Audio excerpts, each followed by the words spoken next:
Welcome to the Uncommon Human Podcast, where we help you perform the common uncommonly well. Your coach for all things physical and spiritual is Derek De Rosario, who for 25 years has brought transformation to thousands of clients. With God's help, Coach Derek has overcome many adversities on his own journey of faith and fitness, and now he's the owner of Fit to Serve Fitness in Henderson, Nevada. Having discovered tennis at a young age, he excelled at the amateur, intercollegiate, and professional levels. Afterwards, he discovered the sport of CrossFit, and by 2019 had ranked #1 CrossFitter for the state of Nevada in his division.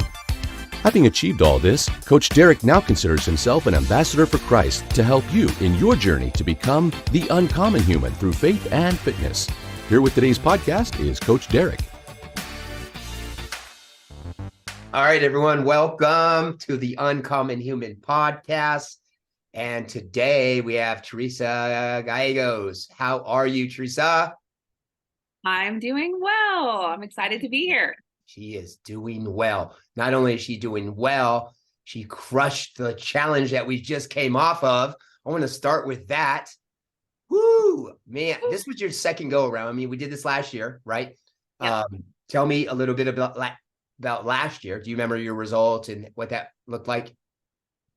Yeah, so I had really good results, but I will tell you that it was super hard for me. Nutrition has always been a challenge, and I knew it was an area that I needed to focus on if I really wanted to just be better and perform better. And I just jumped in.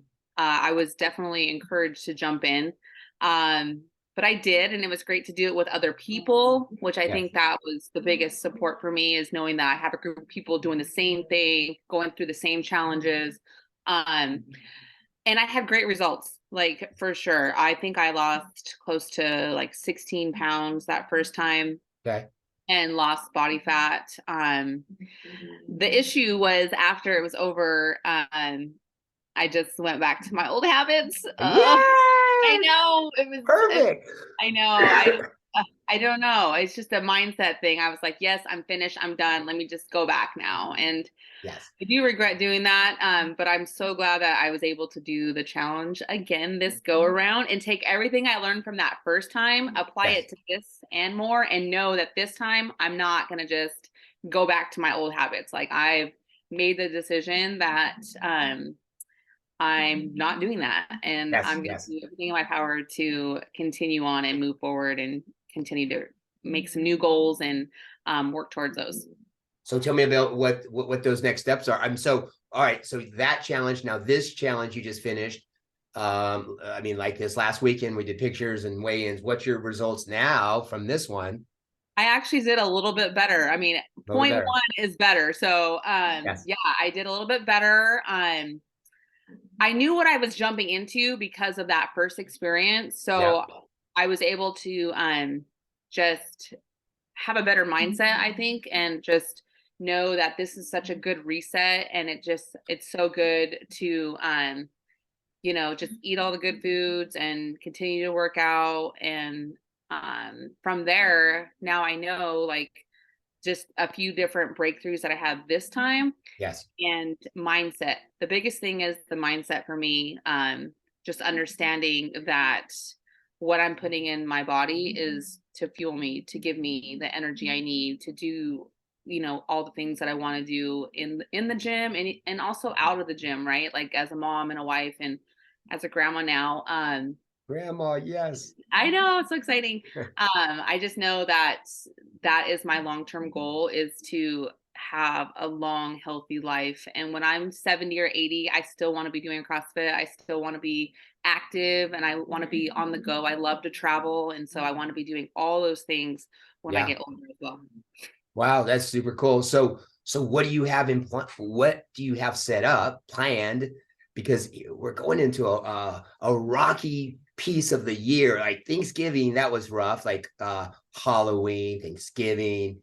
Now turkey's coming. I mean, now you're gonna feast in on Turkey Day. But we start Monday. Now, what are you gonna do with this new thing that's ahead of you? I know it's a new thing for me, because I just got used to another routine and enjoying certain foods that I could have on the challenge. And this next program, there's a lot of different things that I'm going to have to, that's going to challenge me, so I just know that, I need to look at it again as, what am I putting into my body? How am I making it have more energy? How am I fueling it? How am I, what are the choices I'm making? Because I mean, as you always say, like, it's so easy to come in and like work out for an hour, but it's all the choices you make the other 23 hours in the day that's going to really make the difference. And so for me, like, it's a constant like battle that that happens in my mind. Like, okay, I went to the gym, I ate great for breakfast. Okay, now lunch, I'm getting in my routine.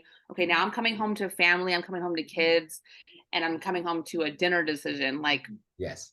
I know that I cannot be hungry, because when I'm hungry, I'm going to eat anything in sight. So I really have to be disciplined to stay like in my routine. Like, I need to make sure I'm having my breakfast. I don't skip a meal, because if I do, it'll ruin everything. I make sure to have my healthy snacks, and I make sure and I prepare and I plan and I prep.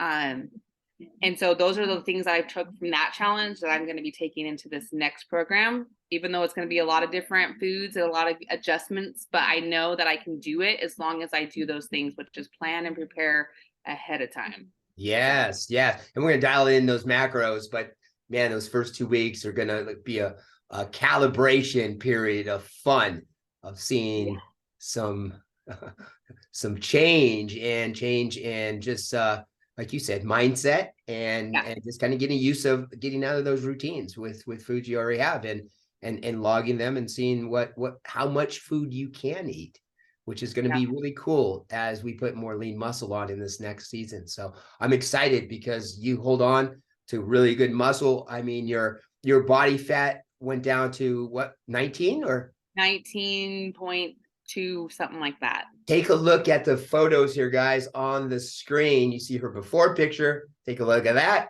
Looks awesome. Now look at the after, even awesomer. Really neat there. Yeah. So we got before and after, and in that range, if that's your goal of getting leaner, that's a real big feat for women to break that 20% mark. Scale weight's one thing. I mean, that can go wherever, but to really measure your lean mass, how much muscle you're holding on to as you're getting leaner is the key, because we don't want to lose muscle as we're getting leaner. And leaner doesn't mean your scale is going down. Leaner means you could tell a lot by how your body looks, and then measuring your body fat, and then how your clothes feel, and then just you can look at a person's body. I always say, the joke is lift up your shirt. You can see, if you can see start seeing your abdominals. Once you get to about 18%, you can start seeing. For men, it's about 15% and under, and so those are some key numbers where you don't really have to say much. It doesn't matter how many abdominals or whatever you do. Once you get to that point in body fat, you can start seeing the striations and your skin gets thinner, and you can start seeing a lot more vascularity.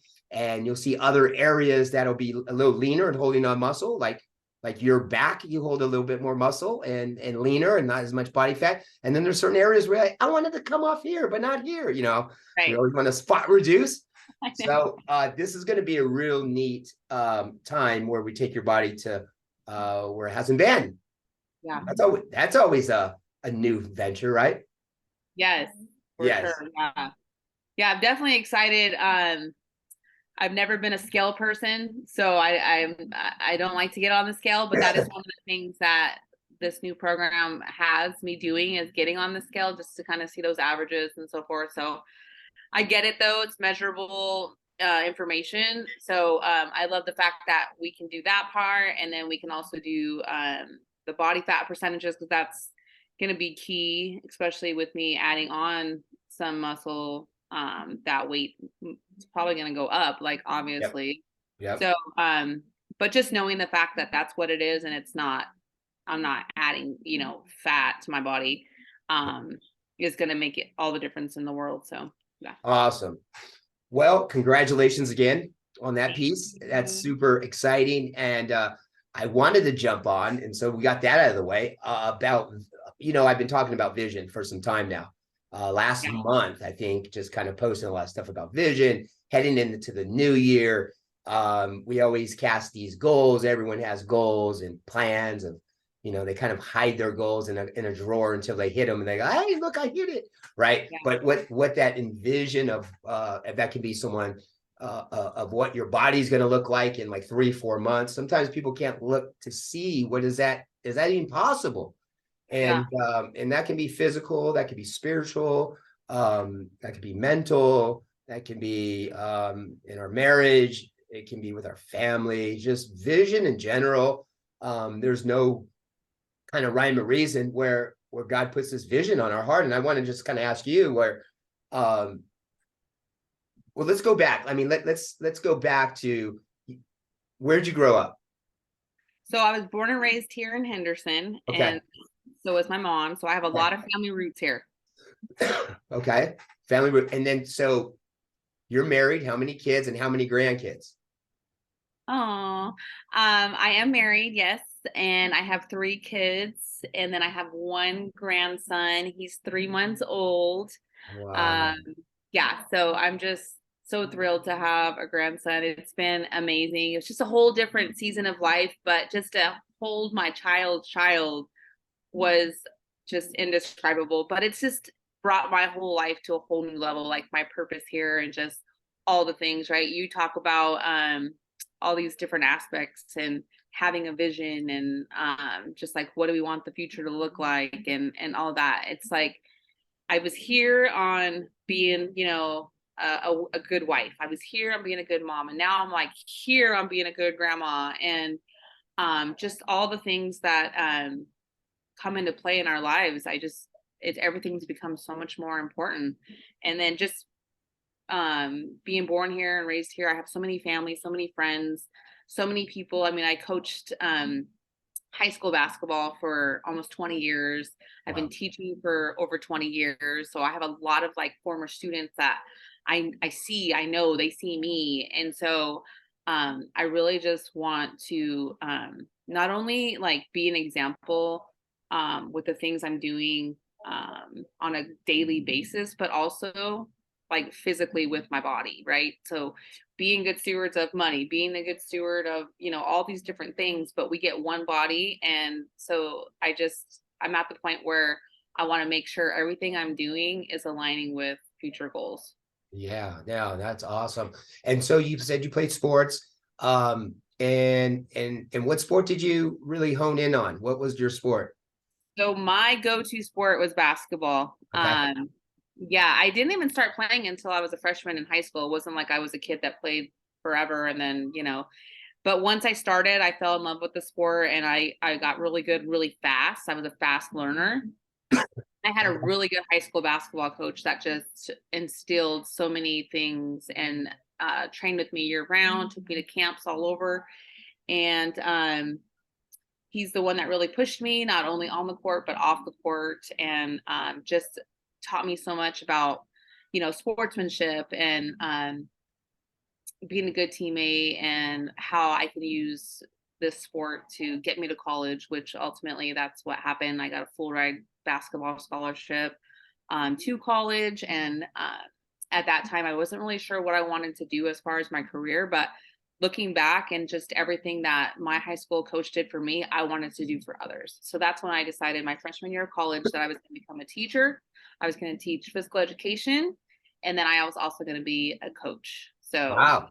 So the vision started right with your coach pouring into you and instilling this into mentoring you and this kind of discipling you and walking with you and through this time and you bought in to what he had, right? I mean, it made a huge impact. And so that I think that's where would you say that's where the vision kind of started of your journey?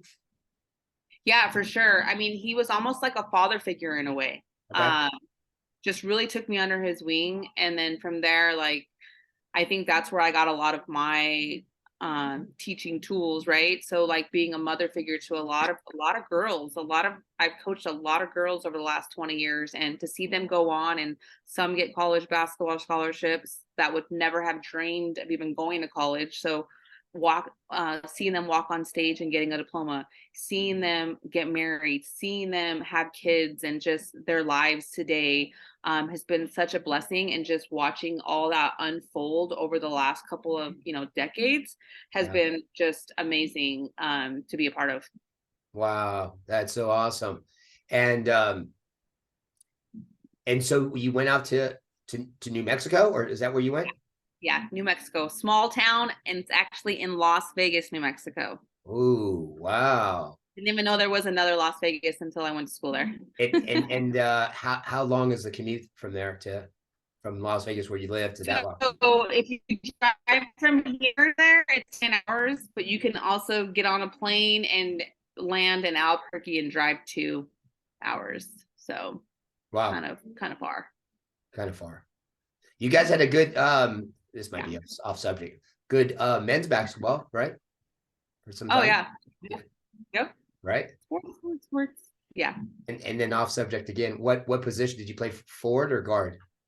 I was a forward. Forward. Yep. Strong forward. Short shooting. No, small. Not really shooting. More physical underneath. Like a 3/4. Yeah, I like to get in there and post up and. Wow, you like the bang? Not like super tall. I'm definitely physical. No wonder you're banging your elbows when people get into the rig. You're like, this is my rig. You know what I mean? You're boxing them right. out. I'm like boxing people out. Give me my space. Wow, now it all makes sense. You're using all your talent. I'm very competitive. So yes.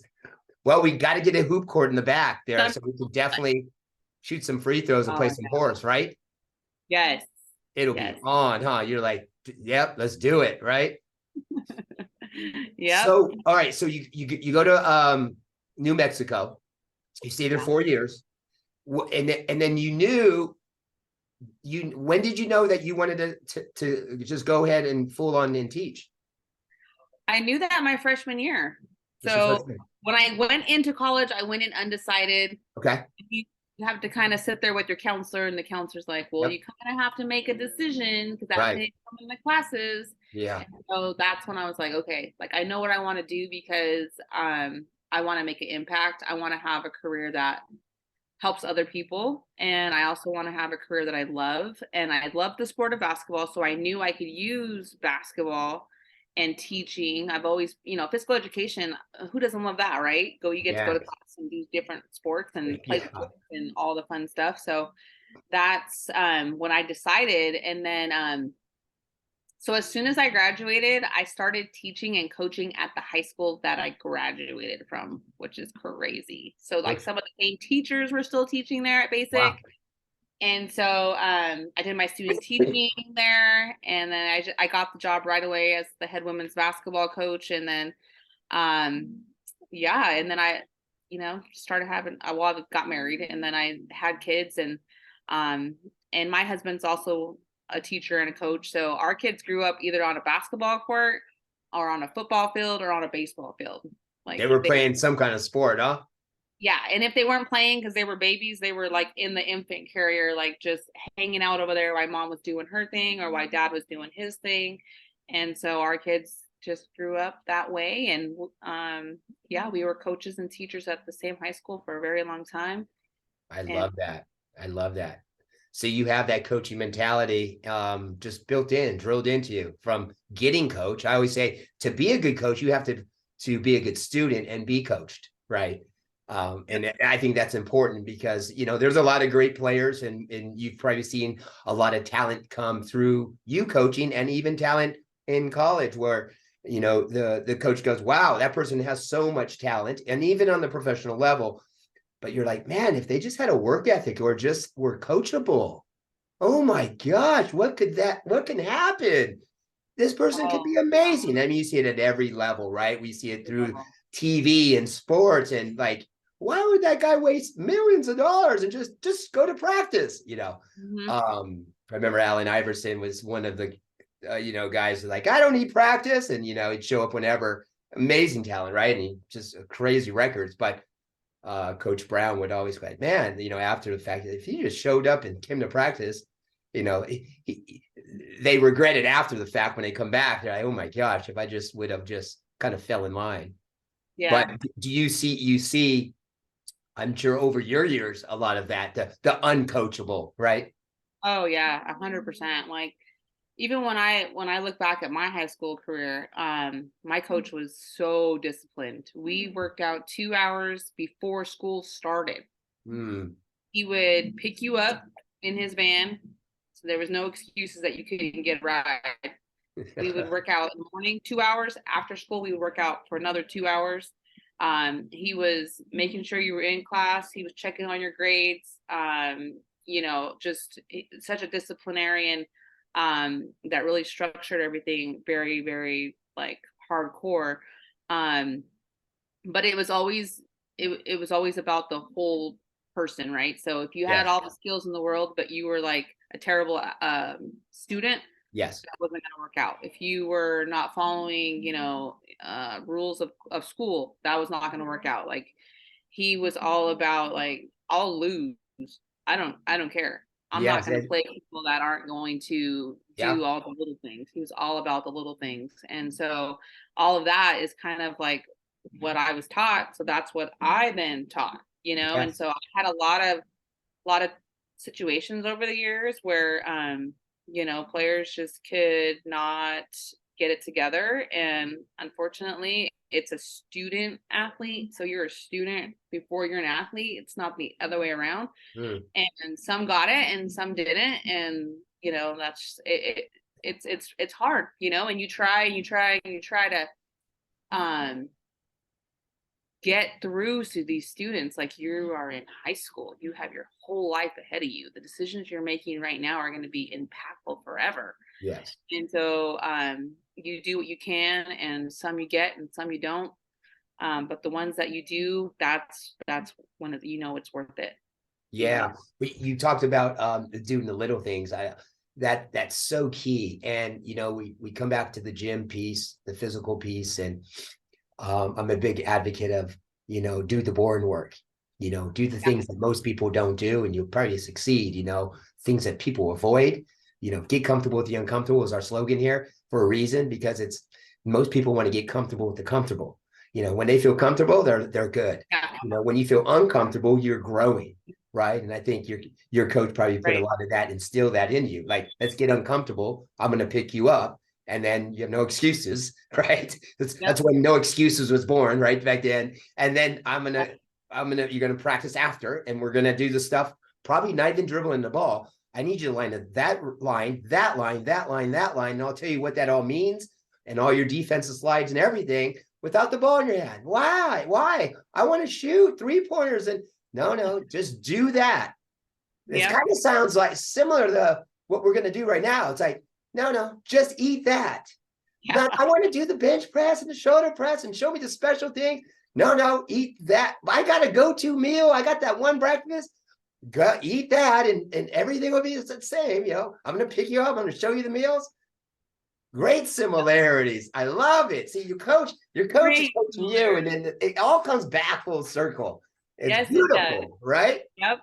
So I always say, go ahead. I was going to say, my coach used to always say that excuses are like armpits. We all have them, and they all stink. Okay, Absolutely. What's neat is, you've been an athlete, you've been a coach. So a lot of things, I know, but I always say it's better to sometimes be reminded than to be taught new things. We all, especially in this day and age, everyone wants to be taught something new. Show me a new thing in the fitness piece. Show me a new nutritional hack that I can do. Food. Look at the body types in the 70s. Look at the body type today. The body type in the 70s, there was probably not many gyms, and they looked pretty good. They looked decent. They just moved, and their foods were decent. They didn't have access to all this craziness. They got to get up even to change the channel on the TV, right? There are calories being burned.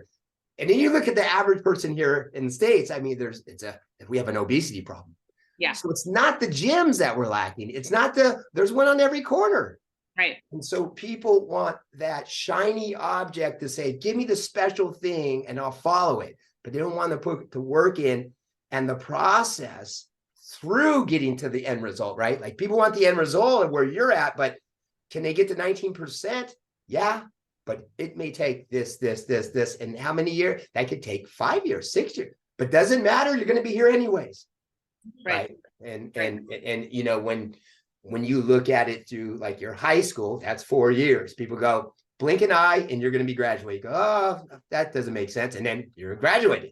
Then you freshman year in college, you're like, that's going to go like that. And then all of a sudden you're graduated, you know, and here goes the married, you're going to have kids. Here goes that.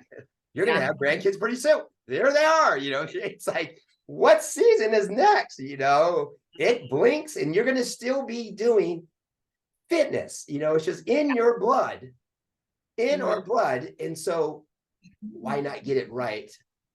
It doesn't matter how long it takes, right? And do simple things, because once you have that basic, once you know how to hit a free throw, you can move the line back farther and farther. You know, you may have to do the left-hand layup underneath the rim to get the flow of it, and then 3 foot back, right in the circle, and then the free throw, and then farther. But you can't go shoot a three-pointer if you don't know how to utilize the legs, the arm, the release from under the net.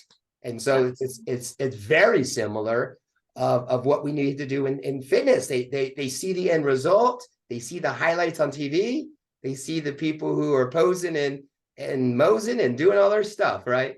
So I'm preaching to the choir. But this gets exciting, because talking to someone who's been coached and been through the athletic piece at a high level, it makes sense. And so when it makes sense to you and you're able to walk through it, you're able to lead from the front because you're doing it, not just talking about it, right?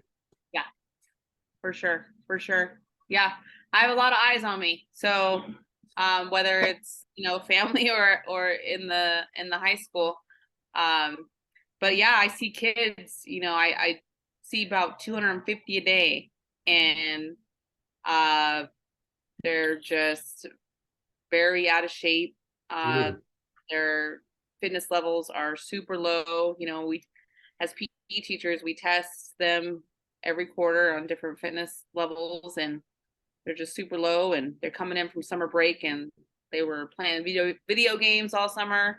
Yeah. So yeah, but it's a constant battle to get them to move sometimes. Yes.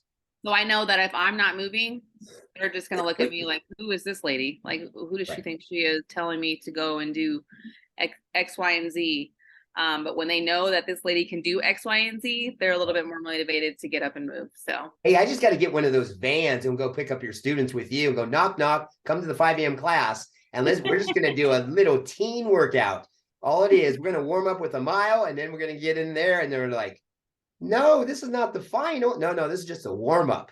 This is the warm up. Exactly. They're going to be like, oh my gosh, my teacher did this to me. You know? Yeah. So if they only knew what you all did, right? In the mornings before the warm up started up. Yep. Well, while they're fast asleep in their beds. Yes. Hey, so when did you, so you come back, you start coaching. How long after that you got married? A year. Year after. When did you get into CrossFit? Because tell us a little. Let's visit a little bit of that. Yeah, that didn't happen for a long time.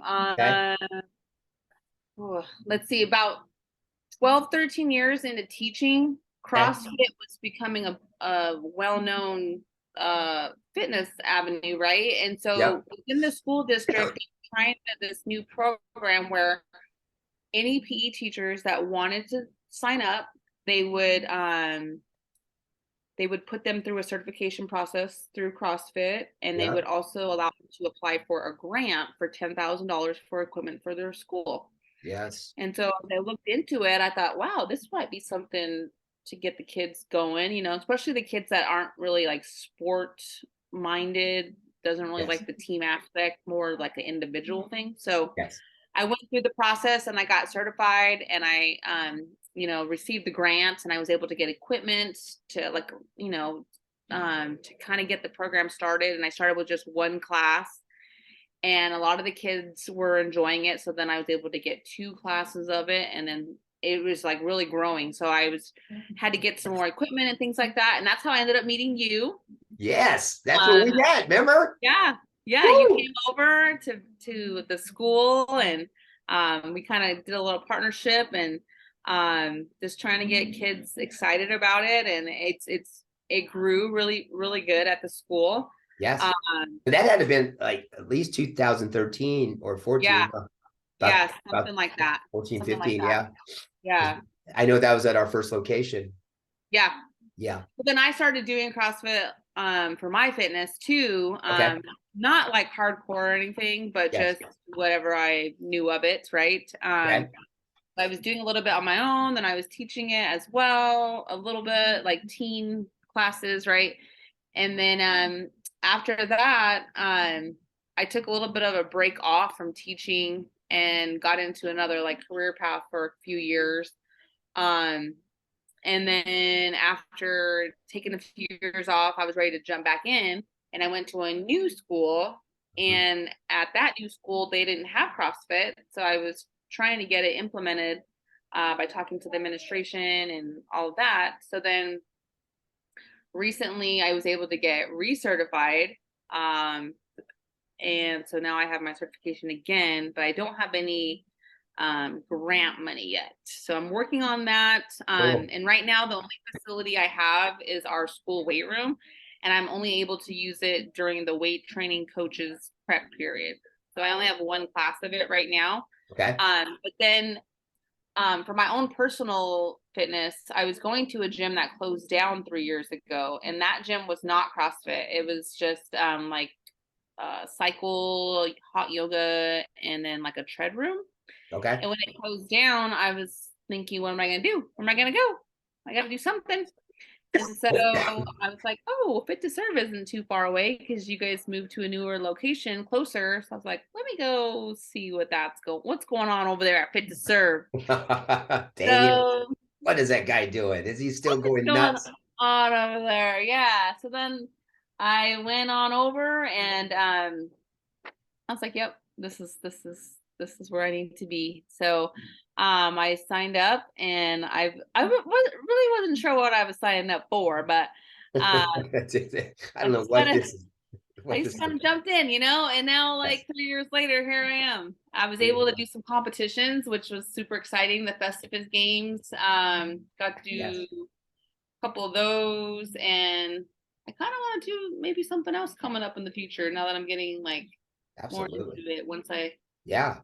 And you got to use your certification when you got your cert, put you to the test, and boom, let's go teach a class. Yep, I got to do, I think 2 of them. 2 of them, yeah. 2 classes. So that was fun and exciting. I just love the fact that CrossFit, it doesn't matter how old, how young, how out of shape, how in shape, like all the different avenues. It is for anybody. I love that. Anyone, right? And you've been so lately, what would you say you've been working on the most in CrossFit? What's the one thing that you've been kind of focusing on? Like if there's a movement. I would say the gymnastics piece. Okay. Is definitely the most challenging. So I'm trying to work on that a little bit more. Okay. So just the fact that I'm able to do a few things that I wasn't able to do, like when I would come to the CrossFit gym, I would see other people doing things, and I just thought, wow, I'm never going to be able to do that. Yeah. But I'm able to do that. So like toes to bar, that was something I thought I would never be able to do. So I'm able to do that. Double unders was another one that I was like, I'll never be able to do those. And now I can do like 50 in a row, like 6 times, something like 6 rounds, I feel like. Yes. So, and now I'm working on handstand push-ups. Taking all those mats away, huh? Yeah. So I was at 2 mats, and I never thought I'd get to 1. I'm at 1, and then there's some crazy guy saying eventually I'm going to have no mats, but we'll see it. We'll see how that goes in the future. Man, here comes that coaching in there. Just jump in the van and trust. You know what I mean? Yeah. Grab your cereal and let's go. No cereal. Can't have it. No cereal. That's right. Sorry. It's the morning pickup. The morning pickup. We hit it hard, right? We got some big numbers to hit. We're getting our strength, and the season Yeah. that's coming around. I think everyone is. It's good seeing everyone hitting some good numbers safely, which is good. Yeah, for sure. Scary on paper, but you guys are hitting them, putting the work in. So that's awesome. Yeah. Good stuff. So, as we wrap up, vision. It's a huge piece, and as we look back, your coach had an intricate part in the vision that was put on your heart and where you're at today. And Yeah. it's neat seeing you follow through over 20 years in that, right? Inside of that, and what God's going to do next is quite impressive. Just as, like you said, just being obedient, taking care of ourselves, and taking care of the things that we can take care of, and He'll take care of the rest. I want to end on the piece on your church, the ministry side. Yeah. Tell us where do you go to church? So I go to the church at Lake Mead. Okay. I've been there for, my daughter's 15 and I was pregnant with her when I was there. So I've been there for a little over 16 years. 16 years. Cool. Yeah, I actually started going there from a friend. So a friend of ours recommended that we go to this church. Before then, when we got married, we were Catholic. We got married at St. Peter's right there on Boulder and Lake Mead. It's been there forever. Yes. And we were more of just like a traditional go for holidays, every once in a while type of thing. But when we went to this church, and we started really honing in on the fact that everything being taught was Bible based. It came from the Bible. And we were able to take away sermons and apply them to our lives, like whether it's in our marriage or as parents, right? Yeah. And so it really was an integral part as we learned what it was like, or what it was like for others, and like seeing others surrender their lives to Jesus and start following Him. Yeah. We were like, we want to do that. Like we want to be Christians. We want to surrender our lives and become Jesus followers now that we understand what that is and what that looks like. So after going to church there for about 3 months, we made the decision together as a couple, which was the best decision ever. Not to say that everything, all the problems went away, right? Like Yeah. Yeah. But just started learning how to parent kids God's way, how to be a wife that is godly, how to take care of your finances. That was a big piece for us as a couple as well. We went through the whole Dave Ramsey plan and got all that squared away. But anyhow, me and my husband, we both serve at our church. We are the lead deacons. We've been in that ministry for about 7 years now. We also are life group leaders. So we lead a life group through our church. And we've done some other things here and there. But one of the biggest things we, strive to focus on is making sure that ministry never gets in the way of our marriage and our family time, right? So we don't want to be pouring in so much to where we let things go within our family and our relationship. So we'd really try to focus on things that we do together. Yes. But as far as like serving in church, we're serving our church, but we're also serving God, right? So we really are all about just serving His people. Like who's God bringing this week for us to share our lives and our ministry and what we've gone through as a married couple and as parents and going into this next season of life. And I get questions all the time about my fitness because people see changes in me, like, oh wow, you're looking super strong, or I can tell you're leaning out, what are you doing these days? Or those kind of conversations happen all the time. And again, it's just from people looking from the outside in and then asking. And so I just love sharing, and I love to invite people and how can I help you? And So it's just kind of crazy how like it has that domino effect, and it does motivate and inspire other people, which that part I do love sharing with others on. So yeah. That's awesome. And so your life group, is that on a certain day, certain night? Is that nighttime? Yep, it's at night on Tuesday night. Tuesday nights. And is it for married couples? Yeah, it's for married couples. We used to not do that, but we got really big with a company called Family Life and Weekend to Remember. So we were ambassadors for that program, where we'd go around to churches and just tell people about the Weekend to Remember, which is a 3-day event that happens all over the United States, actually. And it's a 3 days where you go and you just learn. You're learning about what the Bible says, you know, wife roles and husband roles, and you have a date night and you have those hard conversations about real life feelings with your spouse. And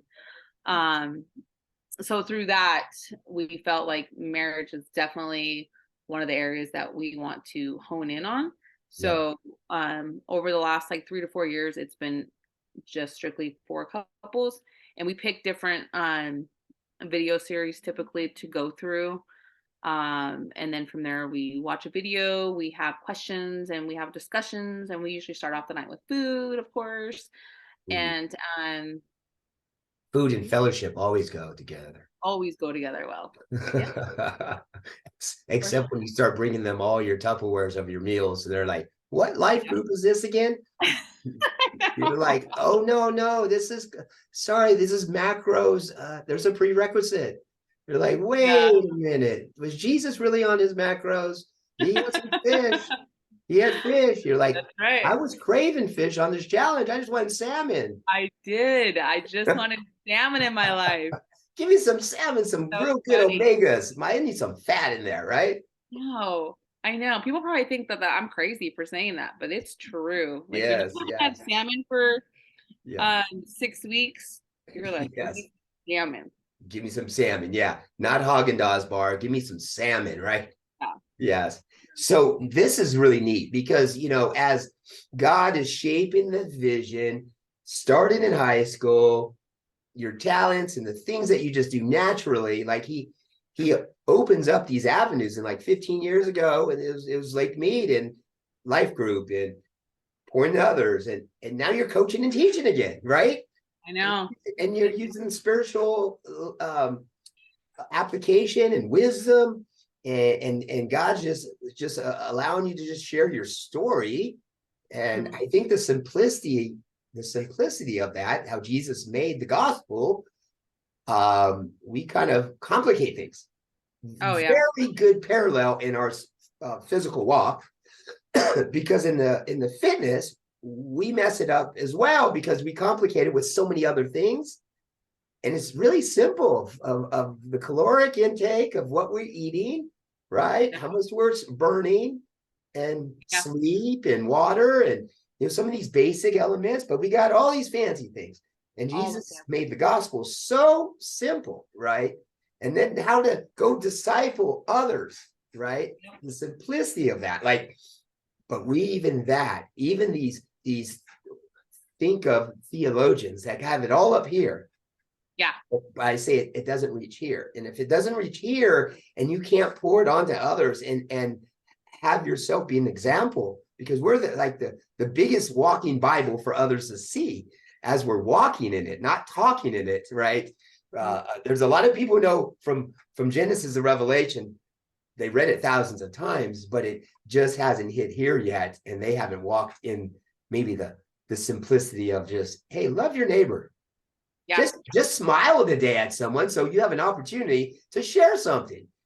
Because if you go, I love Jesus, can't you tell? Yes. Tell your face that you love Jesus, right?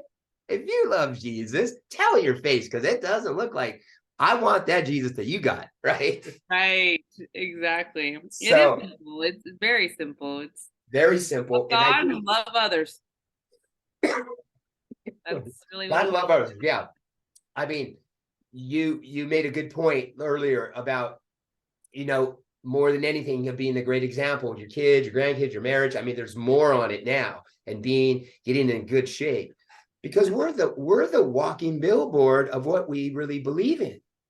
And so when we talk about Jesus, and when we talk about these things and we guide people and counsel them in their areas, we better hope that we're doing some of these things too, that we're pointing people into, right? And Yes. I know myself, I've been guilty in sitting in this office and going, okay, we're going to go through these macros. We're going to show you what you need to eat. And I'm like, God's just pounding my heart going, did you tell them the Lucky Charms, the whole box you ate last night? I mean, dang it. You're talking to me. I need to shake my macro. So you're like, okay, Lord, I need to do, so we get convicted. We have to answer that little Holy Spirit, right? No, we're not perfect. But what's neat is when we have the Lord and the Holy Spirit speaking to us, hey, we have a obligation to answer that still small voice. Our marriage, our kids speak to us. They're like, what did you just say? You're like, wisdom coming out of their mouth. They're like, Mom, you shouldn't probably run that red light. Right. You shouldn't be texting when, no, this is a quick text. You shouldn't be texting when I'm going to tell Dad, it's like, oh my gosh, Lord, you're telling me through my kids, the radio and all that stuff. Right? So it's so true though. Like you get to restart and you get to renew every single time. So like on the fitness side of things, if you do, you eat that cereal, right? Mm-hmm.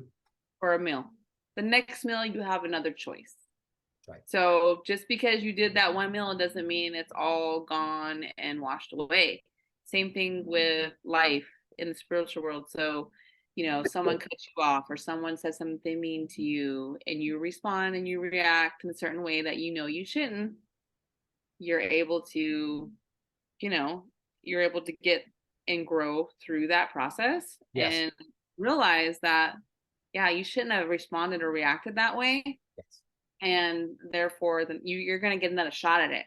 So what can you do now to prepare so when that happens you can handle it better, whether it's making the choice of food or making a good choice with what you're going to say to that person that does that to you again, so wow, the patience, inside of all of that, even when we're grumpy through the time of going, am I supposed to be eating this little of carbs? Because I'm a little grumpy with all the people around me. Should I get a little bit more carbs in my body? Mm-hmm.